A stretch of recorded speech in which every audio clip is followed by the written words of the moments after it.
All right, it's time to track for success, courtesy of our great friends at MyFitnessPal. And nothing really right for the Dubs. They got outscored in the paint 44-30. At the half, it was 24-6. Memphis advantage. Minimize the turnovers. 18 turnovers. Memphis scored 31 points off those turnovers. They were a plus 14 in that department. The Dubs turned it over 8 times in the first quarter alone, then beating them from beyond the arc. Memphis, look, that's a Warriors franchise record, 27 made threes. Memphis did that tonight, going 27 of 48 as 11 different members of the Memphis Grizzlies made a three-point shot tonight. Santi Aldama had a double-double at the half, 16-10, and nothing went right for the Dubs. But it seems to be a constant bugaboo here, a constant theme that we talk about every single night or every single game here on Warriors Post Game Live. The turnovers, Fezzi. You got to take care of the basketball here, and they set a bad tone tonight. After having a solid game against Dallas where they only turned the ball over 10 times, they didn't play any defense in that game. Tonight, 8 turnovers right away. Memphis got out and ran. Bonte, the reason why you go small is because you have a bunch of playmakers on the floor, everybody with high IQs, and the goal is that you have ball handlers that can take care of the ball and make plays for their teammates. And tonight you really needed that. You needed guys to really take the ball in because Steph Curry was taken out of the game. And that was the Memphis Grizzlies' plan. Take Steph Curry out, take his pressure out, and let's see if the other guys can beat us. And the Warriors failed to take advantage of that. Matter of fact, every play that they tried to make was out there on the perimeter. When they tried to go in, the Memphis Grizzlies were just waiting. The big guys were waiting in the paint. The Warriors were taking it in soft and getting the ball stolen or getting the ball blocked, and they just ran out on the other end. Yeah, Memphis has a lot of good individual defenders. We looked at those clips. A lot of those were unforced turnovers.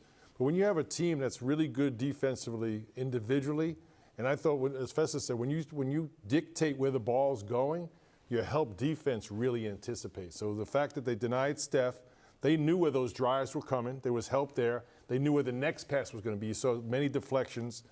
So they dictated exactly where the ball was going. So they really took the Warriors out of anything offensively. Yep.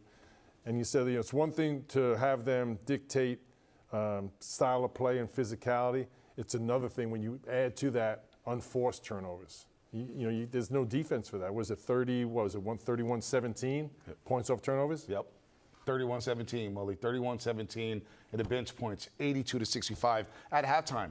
The Grizzlies bench had outscored the Warriors 43-38. So they had the top 5 scoring bench in the league. They scored 82 points off the bench. Let's hear from Steve Kerr, presented by BMW.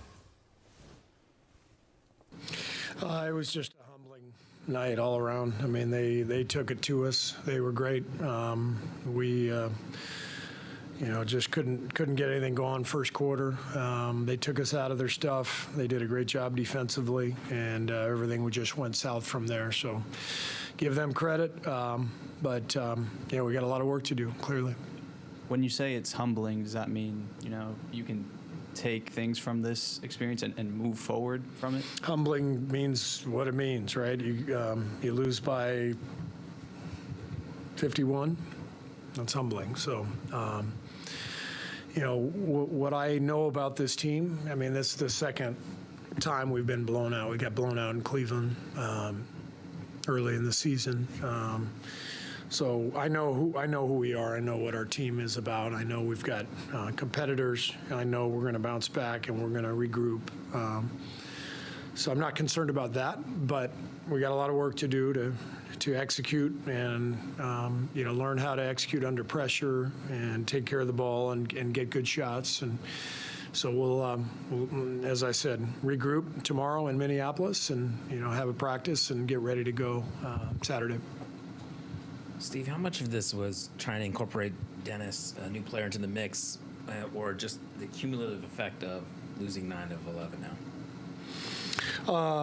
Dennis looked like a guy on a new team. It's always very difficult to get traded mid-season and play with a brand new group and have different terminology and all that stuff.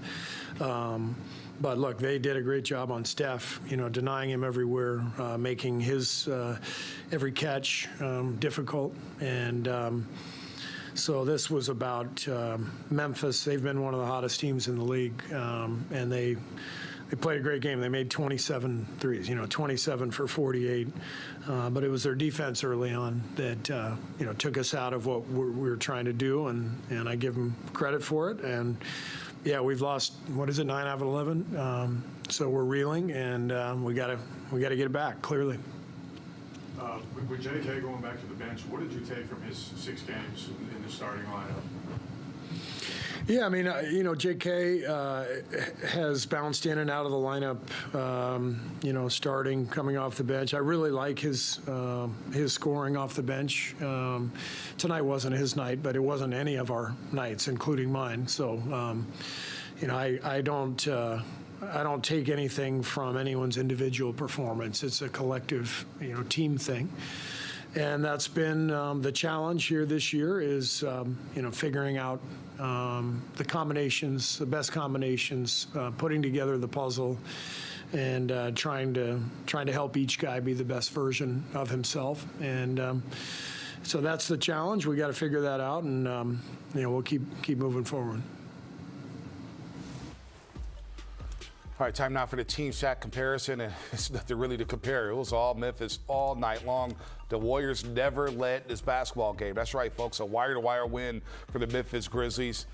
The turnovers, Memphis turns the ball over. They're 29th in the league when it comes to turnovers, but plus 14 when it comes to points off turnovers. Fast break points, plus 18. Look at the bench points, 82 bench points for the Memphis Grizzlies. They had 3 guys come off the bench in double figures, points in the paint, plus 14, and then 38 assists, as well as being dominant on the glass. So nothing went right for the Golden State Warriors, and it started right away, Fezzi, in that first quarter. I mean, we talked earlier, a couple of games ago, we talked about the defense not being a problem for the Warriors, the offense and execution late game. Well, the last 2 games, going against the Dallas Mavericks, leaving up 143, and now to the Memphis Grizzlies, 144. Offense is not clicking for the Warriors, and the defense is not clicking right now. They got to figure out, if I'm a player, I need to hear some furniture moving in the locker room. Like, I need to hear somebody reacting, because right now this is that point in the season where it's make or break it, and you can't let go of the rope. This is that point in the season. It's December. You can move one way or another, and right now the trend is going downwards. But this team is too talented to be playing like this. I'm going to go back to Taylor Jenkins' defensive strategy. There's been a lot of talk about the NBA being a cookie-cutter league where every team shooting 53s and every team switches on defense. And there's no game-to-game strategy. Tonight, it was clear as day. You couldn't, as soon as you turn the game on, Jalen Willis in the backcourt, full denial of Steph Curry. That's a nice change. That's something, and it wasn't definitely going to work. If Steph starts getting off, draws a few fouls, all of a sudden, what do you do next? But it worked. It set a tone of physicality, of dictating style of play. And they ran away that first quarter, 37-15, and Warriors never got anything going. They made no adjustments offensively. But again, the NBA is a first quarter league, and not just because of the score, because how you set the tone, yes, as a team, but then individually, carving out each matchup. Who's going to win the individual matchups? Memphis did all that tonight. You mentioned all those numbers, Bonte. Plus 18 fast break, plus 14 second chance, plus 14 points in the paint. So every category, points off turnovers, all the hustle points went their way. And when you do that and you're attacking the paint, all of a sudden you're shooting wide open 3-point shots. And that's why they made 27. You mentioned a cookie-cutter league. It's also a copycat league, right? I wonder how many teams around the league watched tonight's game and said, maybe we could replicate that if you do have the personnel of picking up Stephen Curry 94 feet. A hell of a game plan by Taylor Jenkins. Let's pick up Dennis Schroeder's tape here. He made his Warriors debut tonight wearing number 71. Of course, the Warriors made the trade last Saturday for Dennis Schroeder, became official on Sunday, and he had a debut to forget, Mully. 2 of 12 from the floor. 0 for 4 from the three-point line, 5 assists, and we talk about the game within the game. John wanted this one really bad because when he was a member of the Brooklyn Nets, he just played Memphis, and he got into it with Taylor Jenkins. Not the best night for Dennis Schroeder. Yeah, great intensity by the Grizzlies, and I think, we're all talking about how Dennis Schroeder was going to play next to Steph Curry. Well, the Grizzlies and Taylor Jenkins says, we're not even going to let you play next to Steph Curry because we're going to take Steph Curry out of the game.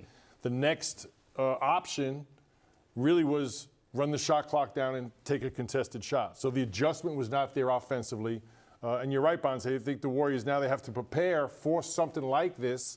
You would think Minnesota, who has a lot of athletic, McDaniels, yeah, similar to that. Now the Warriors have a day of practice to prepare for it.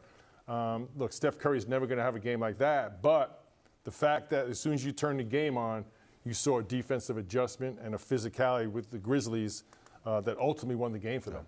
I mean, the person who has to make the most adjustment every time a lineup is changed is Steph.